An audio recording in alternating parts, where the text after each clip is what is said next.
তো হ্যালো বন্ধুরা, সবাই কেমন আছেন? তো আজকে আমরা এখানে ডিম নিয়ে বসে পড়েছি। আমরা দুইজন এখন এই ডিমগুলোকে খোসা ছাড়ানোর প্রতিযোগিতা করব। তো এখানে আছে 8টা ডিম। তো দেখা যাক কে কয়টা পারে, আর যে বেশি করবে সে জিতবে, ঠিক আছে? আর জেতার পরে কিন্তু সে আমাকে বাজারে নিয়ে যাবে। তো স্টার্ট, লাও শুরু। আমার সাথে পাঙ্গা লিবে। হ্যাঁ, আমি যে এদিকে ডিম ছিলার এক্সপার্ট এটা জানে না। আমার কটা হয়েছে বলো তো? আমার 3টা, তোমার 2টা। আমি যদি জিতি কি হবে বলো? হ্যাঁ, কিছু হবে না। 4টা।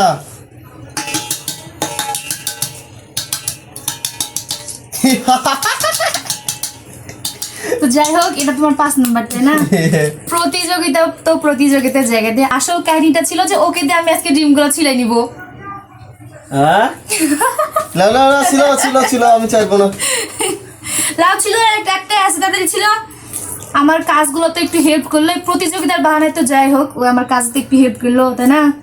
দেখছো আমার বুদ্ধি, কি বুদ্ধি দেখছো আমার? এই বিষয় না। হ্যাঁ। তো ফাইনালি গাইজ, ডিমের প্রতিযোগিতায়, ডিম সেলের প্রতিযোগিতায় আমি ফার্স্ট হয়েছি, কিন্তু আজকে আমি জিতে গিয়েও হেরে গেছি তার বুদ্ধিতে। কারণ সে আমাকে শুধু ছিলে নেওয়ার জন্য আমার সাথে করে নেওয়ার জন্য প্রতিযোগিতা শুরু করেছে। তা আজকে আমি জিতেও হেরে গেছি।